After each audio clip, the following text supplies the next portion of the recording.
Hi friends, आज की class में हम लोग पढ़ेंगे विशेषण।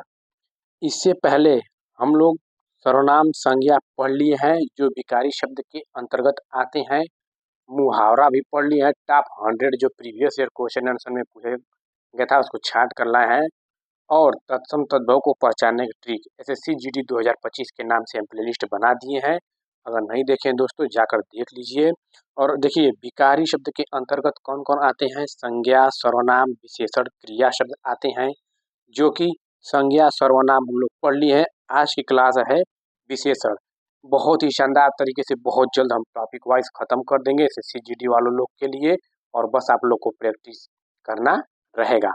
तो अविकारी शब्द के अंतर्गत कौन कौन आते हैं। क्रिया विशेषण, संबंध बोधक, समुच्चय बोधक और विस्मयादि बोधक और एक निपात है दोस्तों। तो हम लोग धीरे धीरे करके बहुत ही अच्छी तरह से क्लास को खत्म करेंगे। और अगर आप नहीं देखें दोस्तों तो देख लीजिए जाकर। संज्ञा सर्वनाम बहुत जोरदार तरीके से पढ़ाया गया है। ठीक है दोस्तों, बिल्कुल देरी नहीं करते हैं, चलते हैं विशेषण। देखिए विकारी शब्द इसकी विशेषता 4 होती है। जैसे संज्ञा की विशेषता बताने वाले को विशेषण कहते हैं, सर्वनाम की विशेषता बताने वाले को विशेषण कहते हैं, क्रिया के विशेषता बताने वाले को क्रिया विशेषण और विशेषण की विशेषता बताने वाले को प्रविशेषण कहते हैं। चलते हैं दोस्तों विशेषण अब हम लोग स्टार्ट करते हैं। देखिए वह शब्द जो संज्ञा या सर्वनाम की विशेषता बताए उसे विशेषण कहते हैं। क्या? उसे विशेषण कहते हैं। जो संज्ञा और सर्वनाम की विशेषता बताए उसे विशेषण कहते हैं। जिसकी विशेषता बताई जाती है उसे विशेष्य संज्ञा सर्वनाम कहते हैं। इसी संज्ञा सर्वनाम की विशेषता बताती है उसे विशेषण कहते हैं। और जिसकी बताई जाती है उसी को विशेष्य कहते हैं। दोस्तों आगे हम लोग बहुत अच्छी तरह से एग्जाम्पल के थ्रू पढ़ेंगे। जैसे काला घोड़ा। काला घोड़ा क्या है? देखिए काला क्या है? विशेषण है। घोड़ा क्या है? संज्ञा है। तो यहाँ पे भी घोड़ा विशेष्य हो गया और काला विशेषण हो गया। ऐसे हम लोग पकड़ेंगे। जैसे गोरा लड़का, दुष्ट बालक, पर्वतीय मैदान। तो आई होप दोस्तों आप लोग को विशेषण और विशेष्य में संबंध बहुत अच्छी तरह से आ गया होगा। जैसे लड़का क्या है? विशेष्य यानी कि संज्ञा, तो विशेष्य हुआ। संज्ञा सर्वनाम को ही विशेष्य कहेंगे जिसकी विशेषता बताई जाती है। और गोरा इसमें क्या हुआ? विशेषण हो गया। चलते हैं विशेषण के प्रकार। देखिए विशेषण के 4 भेद होते हैं। गुणवाचक विशेषण, संख्यावाचक विशेषण, परिमाणवाचक विशेषण और सार्वनामिक विशेषण। एक एक करके हम लोग बहुत अच्छी तरह से शानदार तरीके से पढ़ेंगे। देखिए जिन विशेषणों से पदार्थ के गुण, रंग, आकार, अवस्था, दशा, रूप आदि का बोध हो उन्हें गुणवाचक विशेषण कहते हैं। गुणवाचक विशेषणों की संख्या बहुत अधिक है जिनके कुछ भेद निम्नलिखित हम लोग देख लेते हैं। जैसे कालबोधक में क्या विशेषण है? नया है, पुराना है, ताजा, भूत, वर्तमान, प्राचीन, भविष्य, अगला, पिछला, ये सब क्या है? ये सब विशेषण है। कौन सी विशेषण है? कालबोधक विशेषण है। स्थान बोधक में देखिए भीतरी आएगा, बाहरी, उजाड़, ऊपरी, सतही, पूर्वी, दाया, स्थानीय, देशी, असमी, सब क्या है? विशेषण है। कौन सी विशेषण? स्थान बोधक विशेषण। आकार में देखिए कौन कौन आते हैं। गोल, चौकोर, सुडौल, समान, सुंदर, नुकीला, लंबा, चौड़ा, सीधा, तिरछा, ये सब आकार बोधक विशेषण है। रंग बोधक में लाल हुआ, पीला हुआ, सुनहरा, आसमानी, नारंगी, चमकीला, धुंधला, फीका, ये सब क्या है? विशेषण है। कौन सा विशेषण पूछ देगा? तो रंग बोधक विशेषण। दशा बोधक में दुबला, पतला, मोटा, भारी, पिघला, गाढ़ा, गीला, सूखा, घना, गरीब, पालतू, ये सब क्या है? विशेषण है। दशा बोधक विशेषण। गुण बोधक में देखिए अच्छा, दानी, न्यायी, कृपाली, भला, बुरा, उचित, अनुचित, सच्चा, झूठा, पापी, दानी। स्थान बोधक में देखिए चीनी आ गया, मद्रासी, बिहारी, रूसी, राजस्थानी, भारतीय। कौन सी विशेषण है? स्थान बोधक विशेषण है। संख्यावाचक विशेषण देख लेते हैं। जिस वस्तुओं की संख्या का बोध हो उसे संख्यावाचक विशेषण कहते हैं। जैसे 3 लड़के। लड़के कितने हैं? 3 लड़के हैं। संख्यावाचक। चारों भाई, 10 गुने लोग, चतुर्थ वर्ग, हर एक नेता, दुगुना, दूध, ये सब क्या है? संख्यावाचक है। संख्या को डिनोट कर रहा है। संख्यावाचक विशेषण के भेद, इसके 2 भेद हैं, निश्चित और अनिश्चित। निश्चित संख्यावाचक विशेषण, अनिश्चित संख्यावाचक विशेषण।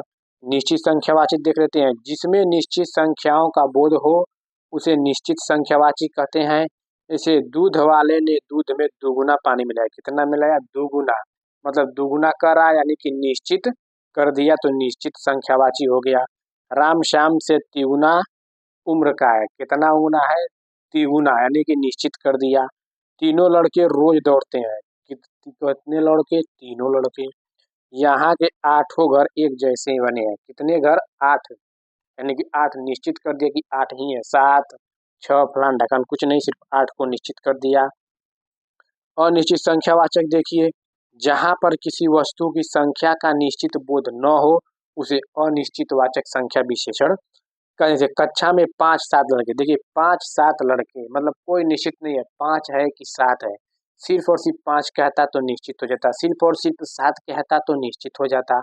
तो यहाँ पे कक्षा में 5-7 छात्र है, मतलब उसको कन्फर्म नहीं है कि 5 है कि 7 है। मेला में लगभग 1000 लोग हैं। कितने हैं? लगभग 1000। उसको कंफर्म नहीं है कितने हैं, लगभग 1000 बोल दिया, यानी कि अनिश्चित संख्यावाचक। भीड़ में सैकड़ों लोग हैं। सैकड़ों निश्चित नहीं है कितने हैं, सैकड़ों लोग हैं। कल हम 20 आदमी से मिले। कितने आदमी? 20 आदमी से, लगभग 20 आदमियों को बता रहा है, कंफर्म नहीं कर रहा है। कुछ लोग हमेशा आते हैं। कुछ लोग हमेशा आते हैं। कितने लोग?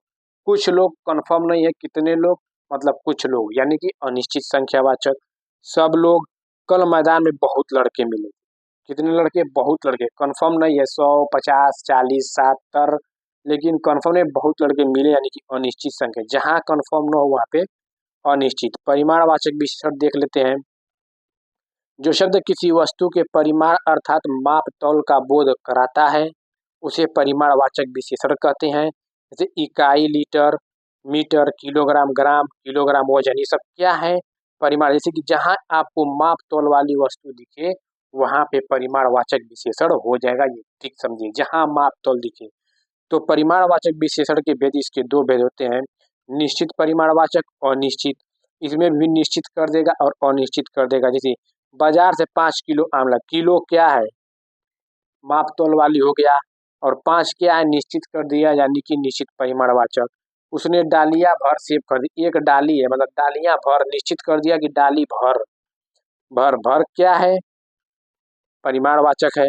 4 सेर दूध लाओ। सेर क्या है? परिमाण है। 4 क्या है? निश्चित है, तो निश्चित परिमाणवाचक हो गया। 2 कुंतल धान खरीदा। कुंतल, ये देखिए कुंतल, 2 कुंतल, यानी कि कुंतल क्या है यहाँ पे? यानी कि परिमाण माप तौल हो रहा है। 2 क्या है? निश्चित कर दिया, यहाँ पे निश्चित परिमाण। वैसे ही 2.5 मीटर कपड़ा। मीटर क्या है? मीटर ये क्या है? माप तौल वाली चीज हो गया। 2.5 क्या है? 2.5 को निश्चित कर दिया, यानी कि निश्चित परिमाणवाचक विशेषण। इस सड़क की लंबाई 5 किलोमीटर है, यानी कि 5 किलोमीटर। 5 निश्चित कर दिया, किलोमीटर माप तौल आ गया, यानी कि परिमाण। अगर 1 किलोमीटर नहीं रहता 5 है तो आप संख्यावाचक में चले जाते निश्चित। अनिश्चित देखिए, यह वस्तुओं के निश्चित परिमाण का बोध नहीं कराता। जैसे थोड़ा नमक, ज्यादा दाल, अधिक चीनी, पूरा आनंद, कम चाय, बहुत दूध। देखिए चाय में ज्यादा चीनी है। कितनी है? ज्यादा चीनी है। चीनी नाप तौल। चाय क्या है? परिमाणवाचक द्रव्य पदार्थ। तो ज्यादा कर रहा है, कन्फर्म नहीं कितना ज्यादा। मुझे थोड़ा नमक दो, थोड़ा नमक दो, यानी कि अनिश्चित। कल मैंने पूरा आनंद लिया। कितना लिया? पूरा आनंद लिया। पूरा में कितना लिया नहीं पता, लेकिन पूरा आनंद लिया, तो अनिश्चित परिमाणवाचक। दूध में कम पानी डाल दो। उसने सब धन लुटा दिया। आपने बहुत चाय दी। बहुत में कितना दी? बहुत चाय दी। थोड़ा सा दूध गर्म कर दो। तो ये सब क्या है? अनिश्चित परिमाणवाचक विशेषण के अंतर्गत आएंगे। सर्वनामी भी, ये बहुत इंपॉर्टेंट है दोस्तों। देखिए, विशेषण के रूप में प्रयुक्त होने वाले सर्वनाम को सर्वनामिक विशेषण कहते हैं। पुरुषवाचक और निजवाचक सर्वनाम मैं, तू, वह के सिवा अन्य सर्वनाम जब किसी संज्ञा के पहले आते हैं तब वे सर्वनामिक विशेषण कहलाते हैं। जैसे कि अगर पुरुषवाचक में अगर पुरुष को इंगित करता है, नर या मादा को, तो पुरुषवाचक में आ जाएगा। और निजवाचक सर्वनाम किसी संज्ञा के पहले आते हैं तो सर्वनामी विशेषण कहलाते हैं। जैसे देखिए, यह घर मेरा है। घर क्या है? संज्ञा है। वह किताब फटी है। किताब क्या है? संज्ञा है। वह कोई आदमी आ रहा है, ये सब क्या है? संज्ञा है। तो संज्ञा के पहले आया तो सर्वनामिक विशेषण कहलाएगा। विशेषण और विशेष में संबंध देखिए, विशेषण और विशेष में संबंध बता देते हैं। वाक्य में विशेषण पद का प्रयोग 2 प्रकार से होता है। विशेष से विशेष। विशेष के पहले आने वाले विशेषण को विशेष से विशेषण कहते हैं। जैसे मनीष चंचल लड़का है, तो देखिए दिया है कि विशेष के पहले आने वाले विशेषण को विशेष। लड़का क्या है? संज्ञा है, यानी कि इसी को विशेष्य कहते हैं। तो विशेष्य के पहले चंचल, चंचल आ गया ना विशेष्य के पहले। देखिए ये लड़का विशेष है, विशेष्य के पहले चंचल आया तो यही विशेषण हो गया। यानी कि संज्ञा या सर्वनाम के पहले जो आएगा वही विशेषण कहलाएगा, और जिसकी विशेषता बताई जाएगी वो विशेष्य कहलाएगा। यानी कि लड़का इसमें विशेष्य हो गया और चंचल इसमें विशेषण हो गया। राम होशियार बालक है, होशियार क्या है विशेषण है, बालक क्या है विशेष्य है, तो यहाँ पे पूरा विशेष्य विशेषण हो जाएगा। सीता सुशील गृहिणी है, सुशील गृहिणी है, कैसी है सुशील है, यहाँ पे विशेष्य विशेषण हो जाएगा। अब विधेय विशेषण देख लेते हैं। विशेष्य के बाद और क्रिया के पहले आने वाले विशेषण, विशेषण को विधेय से विधेय विशेषण कहते हैं। जैसे मेरा कुत्ता काला, यहाँ पे देखिए कुत्ता क्या है संज्ञा यानी कि विशेष्य हो गया। अब कुत्ता के बाद विशेषण आया है तो यहाँ पे विधेय विशेषण हो जाएगा। वहां पे क्या था कि जैसे मान लो इधर कुत्ता रहेगा इधर काला रहेगा तब विशेषण विशेषण हो जाएगा। लेकिन यहाँ पे संज्ञा पहले आ गया, काला बाद में आया, विशेषण बाद में आया तो विधेय विशेषण। वही संज्ञा के पहले अगर विशेषण आएगा तो विशेष्य विशेषण कहलाएगा। संज्ञा के बाद क्रिया के पहले आएगा जैसे काला तो यहाँ पे विधेय विशेषण कहलाएगा। जैसे मेरी स्कूटर नई है, नई क्या है विशेषण, स्कूटर क्या है विशेष्य है, तो यहाँ पे विधेय विशेषण हो जाएगा। मेरी गाय सीधी है, गाय क्या है सीधी है, गाय यहाँ पे विशेष्य हो गया, सीधी क्या है विशेषण है। अगर यही मेरी सीधी गाय है, जैसे मान लीजिए एग्जाम्पल बता रहा हूँ, यही मेरी मेरी सीधी गाय है तो सीधी क्या होती, यहाँ पे विशेषण हो जाता और गाय विशेष्य हो जाता। तो यहाँ पे विशेष से विशेषण हो जाता, और यहीं पे गाय के बाद विशेषण आया है तो यहाँ विधेय विशेषण होगा। आई होप दोस्तों विशेष से विशेषण विधेय विशेषण आप लोग को बहुत समझ में आएगा। देखिए होशियार लड़का पुरानी पुस्तक पढ़ रहा है, आप लोग कमेंट बॉक्स में बताइए इसमें विशेषण विधेय विशेषण या विशेष विशेषण कौन है। लड़का यहाँ पे क्या है, पुरानी क्या है पुस्तक, की सब आप लोग कमेंट बॉक्स में बताइए कि लड़का यहाँ पे क्या है, पुरानी क्या है। ठीक है दोस्तों, प्रविशेषण, हिंदी में कुछ विशेषणों के भी विशेषण होते हैं जिन्हें हम प्रविशेषण कहते हैं। जो विशेषण की भी विशेषता बतलाए उन्हें प्रविशेषण कहते हैं। जैसे पंडित कामता प्रसाद गुरु जी ने इन्हें अंतर विशेषण भी कहा है। जैसे कि देख लेते हैं, राम बहुत तेज लड़का है, राम बहुत तेज लड़का है। देखिए ये विशेषण हुआ, विशेषण तेज हो गया और विशेषण की भी विशेषता बताए वह प्रविशेषण, बहुत क्या हो गया प्रविशेषण हो गया। सीता अत्यंत सुंदर लड़की, यहाँ पे अत्यंत प्रविशेषण हो जाएगा और सुंदर यहाँ पे हो जाएगा विशेषण और लड़की यहाँ पे विशेष्य। देखिए पूरा का पूरा इसमें बता दे रहे हैं। जैसे जैसे यहाँ पे देखिए राम बहुत तेज लड़का है तो बहुत प्रविशेषण, तेज यहाँ पे हो जाएगा विशेषण, लड़का यहाँ पे विशेष्य हो जाएगा। देखिए कुछ भी पूछे अब मार देंगे। कश्मीर सेब सिंदूरी लाल है, सेब क्या है दोस्तों सिंदूरी लाल होता है, लाल का सिंदूरी विशेष विशेषण हो गया, प्रविशेषण सिंदूरी लाल विशेषण। गरिमा बहुत चन्हाक लड़की, चन्हाक विशेषण बहुत प्रविशेषण हो गया। ऐसी दोस्तों हम लोग पकड़ेंगे। देखिए विशेषण की तुलना अवस्था यहाँ से भी क्वेश्चन पूछता है। दो या दो से अधिक वस्तुओं या भावों के गुण मान आदि की परस्पर मिलान का विशेषण तुलनात्मक विशेषण कहलाता है। इसकी तीन अवस्था होती है, मूलावस्था, उत्तरावस्था, उत्तमावस्था। क्या मूलावस्था, उत्तरावस्था, उत्तमावस्था। देख लेते हैं मूलावस्था, इसमें विशेषण अन्य किसी विशेषण से तुलना न होकर सीधे व्यक्त होता है। इस अवस्था में किसी विशेषण के गुण या दोष की तुलना दूसरी वस्तु से नहीं की जाती है। इसमें तुलना किसी दूसरे वस्तु से नहीं होती है। जैसे इसमें सुंदर, मधुर, वीर, अधिक, यही सब है। उत्तरावस्था में इसमें दो संज्ञा या सर्वनाम पर तुलना व्यक्त किया जाता है। उत्तरावस्था में तुलना रहेगा, यही सबसे इम्पोर्टेंट है। इसमें किसी एक वस्तु, गुण या दोष को अधिक बताए जाते हैं।